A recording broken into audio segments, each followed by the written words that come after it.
Hello, this is Steve, your YouTube English teacher, and today we are looking at Use of English Part 2, starting easy, getting very difficult from B1 to C2. Can you join me on this journey from easy to difficult and see how far you can get and hopefully learn something as well? Right, we are starting then. How would Use of English Part 2 look on B1? Really, this is reading Part 6 on the B1 exam, isn't it? It is on the B1 exam. And something that they might test on this part of the exam would be relative pronouns. Fairly simple once you learn these rules that I've included. The house, I was born. Well, that's going to be a place, isn't it? The house. You were born in a place. So what word do we use when we're referring to another part of the sentence? Using a pronoun, using a relative pronoun. You've got it in the rules there. I would just say a little note for C1 as well before you start doing these activities as your B1 activity to see if you've got this level for B1. It does get more difficult when we talk about non-defining relative clauses, doesn't it? If you're just adding information, we have to use which or who. Example, we cannot say, John, that lives in Kenya, works for HSBC. That sounds weird because it's like, why are you saying that for a person? I thought it just doesn't sound good. You have to say, John, who lives in Kenya, works for HSBC. This is a non-defining relative clause. We're using commas. That's the easy way to remember it. And of course, we are not defining John as the person who lives in Kenya. We're just adding information about him. And for those, it sounds weird and wrong and unnatural if we use that. So you have to use which or who, depending on what you're talking about.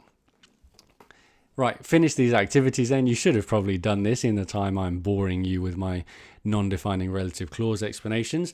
And here come the answers. Of course, it's the house where you were born. It's the doctor who treated you or that treated you. There we can use that because it's a defining relative clause. We're talking about this doctor, the one that treated you. A coat which or that was worn by Elvis. When do you visit the UK? There we have to be a bit careful. We're saying when the weather is warmer. It's the time, also known as summer, the 2 weeks in summer when the UK is warm. And of course, number 5, the only slightly more difficult one, which you might not find on a B1 exam, maybe more like a B2. It's the guy's dog. The dog is owned by that guy. It's possession. So the guy whose dog was barking. Okay, hope you've understood that. You're going to need to know it because at the end of the video, we're going to have a complete Use of English Part 2 exam starting with B1, going to C2. So make sure you understand that and you've got clear notes on it. As we move on to B2, where you might be tested on things like linking words, slightly more difficult linking words instead of and, but, so on. We've got things like so as to, rather than.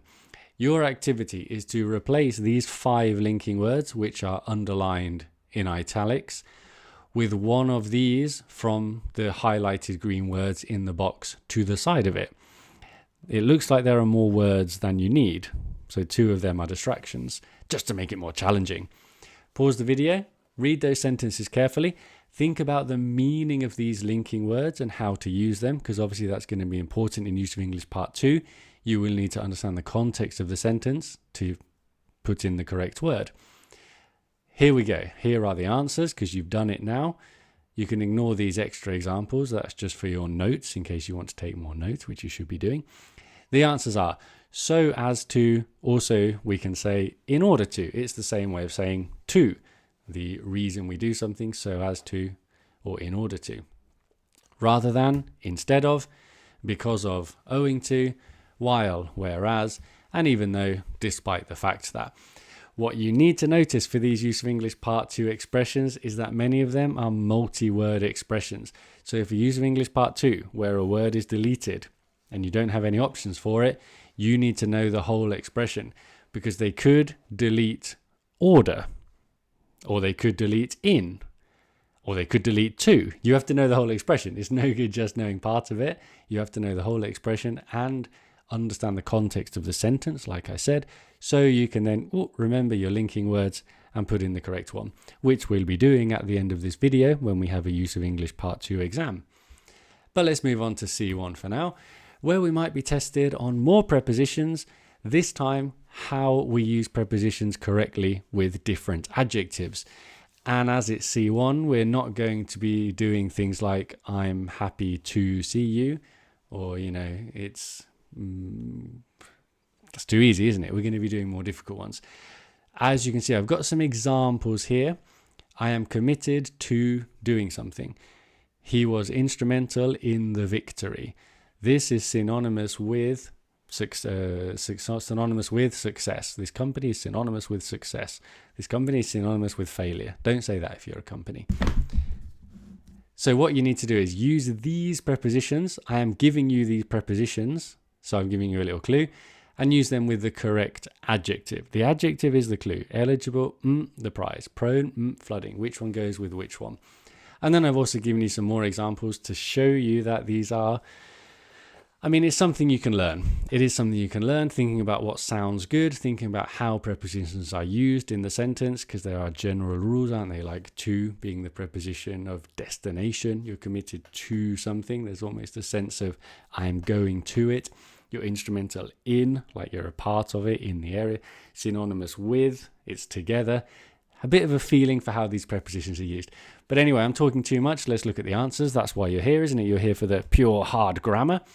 So number one, you are eligible for something. Number two, an area or a person or something is prone to, meaning vulnerable to, that it might happen to it. It happens to it a lot. Compatible, incompatible with. You are lacking in something. You're untouched by humanity or whatever. And you're skeptical about. Skeptical with a C in British English. So how do we use these adjectives and prepositions? That is hopefully what you've got a bit more idea with. And you've got lots of nice words there. That would be on a C1 Use of English Part 2 exam. Good content that you are learning. Hopefully you've learned it, because we're going to have the exam at the end of the video, as I keep saying. Imagine if it wasn't there now. But of course it is. But we're moving on to C2, where now in Use of English Part 2, this is where it gets crazy. You are just being tested on expressions. Common expressions, but the fact that you don't have any options for them is difficult. The answer, in Use of English Part 2, as you've seen before, the answers are all words that you learned in primary school, like for, with, in, it, who, common grammatical words. When we get to C2, they're still fairly common words, but you are just guessing. It's less grammar and more, there's still some grammar, but more expressions and vocab again. So what have we got here? We have got some sentences with these kind of expressions. Your job is to put in the correct word. I'm not giving you good options here because this is C2. What I'm giving you is the kind of thing that you might have to give you an idea of the kind of word you could use. You can see they're common words. They're not crazy words. But the fact that this has to be leading to, you know what it means. It means resulting in, something leads to something else. That could be on a Use of English Part 2 exam, as in this problem was leading to and leading is the word that's been deleted. You have to write leading. You are no longer writing to, you're writing leading. That's the kind of level we're at. So you can see these are all expressions that could be on the C2 exam. The answers then, finally, because that's what you want, isn't it? You put something to good use. For example, your skills. You take a look at a prospectus, a leaflet, a brochure, and so on. What he thought was a rat turned out to be, again, the context is important there, isn't it? You thought something, but then it turned out to be something else. What do you do with your pride when you make a mistake?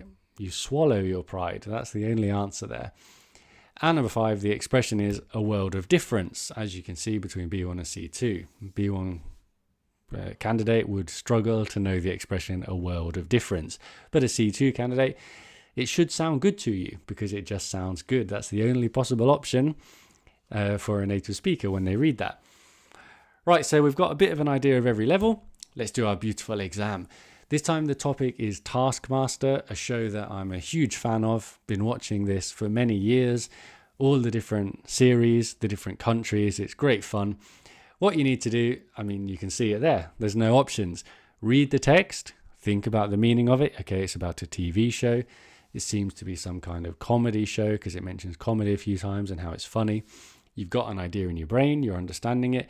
And you're thinking of the kind of words that might be on Use of English Part 2, as we saw relative pronouns, phrasal verbs, prepositions, linking words, and expressions when we get to the end. Okay, pause the video. Very interesting. You should be very interested to see how you do. I think this is the joy of this type of video is hopefully The first 3 or 4, you're going to have no problem. 5 or 6 is starting to get difficult. 7 and 8, if you get one, you should be very proud because you've seen how difficult these can be. So here come the answers. It's a TV show. Which or that consists of comedian. A TV show is a thing. It's a show which consists of. And Alex Horn, that sounds like a person. He's a person who started it. And note there is a comma in this sentence. This is a non-defining relative clause, so we have to say who. We can't say that because of this comma. Number 3, an example of a task is scoring in basketball. What's a phrase that means for example? Such as. And number 4, why do they favor creativity? So that anyone can do well regardless of physical ability. So that, another connecting phrase. Number 5, I think I've made this too easy, but there we go. You're unfamiliar with the show and the tasks are designed to frustrate the people doing them. Number 7, here we go. Now we're on use of English part 2. You take the world by storm. To take the world by storm means to become very popular and very successful. And number 8, it's a different kind of show. It's not tired and formulaic. It has managed to break the mold. A nice expression that we could be able to work out from the context and our great C2 level of English. Well done if you got it. Hope that was useful and you are now an expert in use of English part 2 from B1 to C2. Goodbye.